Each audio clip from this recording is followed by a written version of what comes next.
They told him he was finished. They kicked him out of the very company he built with his bare hands. They said he was too difficult, too ambitious, too crazy to work with.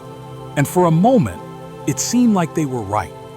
But what they didn't know was, legends are never built in comfort. They're built in the fire. And this fire forged the greatest comeback in business history. This is the story of Steve Jobs. In 1976, a college dropout named Steve Jobs sat in a garage with his friend Steve Wozniak. No money, no degree, no big investors, just a vision to put a computer in every home. While the world laughed at the idea, Steve believed. He didn't have the resources, but he had obsession. He didn't have the roadmap, but he had courage. And that was enough. They launched Apple, and it exploded. By age 23, Jobs was a millionaire. By 25, he was worth over $100 million. By 30, he was a global icon. He took Apple public, launched the Macintosh, and revolutionized personal computing. But success comes with enemies. His personality, too intense. His vision, too unconventional. The board, uncomfortable. And then it happened. The company he built from zero, the dream he gave everything to, fired him. Yes, fired. At 30 years old, Steve Jobs was publicly humiliated, betrayed by his own board, and thrown out of the company he started. Most people would have broken. Most people would have vanished. But Steve Jobs wasn't most people. He later said, "Getting fired from Apple was the best thing that ever happened to me." The heaviness of success was replaced by the lightness of being a beginner again. He started from scratch.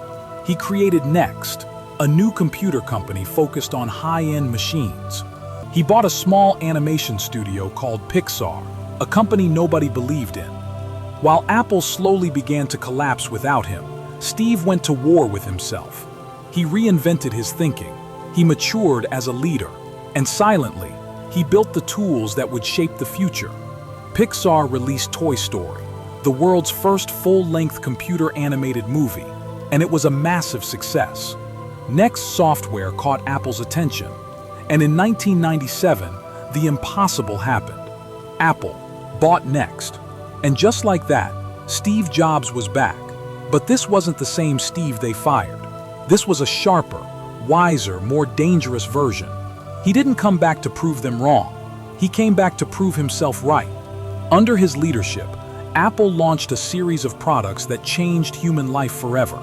The iMac, the iPod, the iPhone, the iPad. Each one a revolution. Each one born out of that same garage dream, but shaped by a decade of pain, patience, and purpose. He turned Apple from near bankruptcy to becoming the most valuable company on earth. And he didn't do it with luck. He did it with vision. He did it with discipline. He did it by trusting his gut when the world told him he was wrong. He once said, "You can't connect the dots looking forward. You can only connect them looking backward." Every setback, every betrayal, every sleepless night, all of it was part of the design. Steve Jobs didn't just come back. He came back bigger, stronger, unstoppable, because that's what true achievers do. So what's your excuse? You failed. So did he. You lost everything. So did he. They humiliated you. They humiliated him too. But did you get back up? Did you learn? Did you rebuild? Because if Steve Jobs can come back from being thrown out of his own company, from being doubted, dismissed, and disrespected, then so can you. Your comeback doesn't require anyone's permission. It doesn't need perfect timing. It doesn't wait for motivation. It starts when you say, enough. Enough of playing small.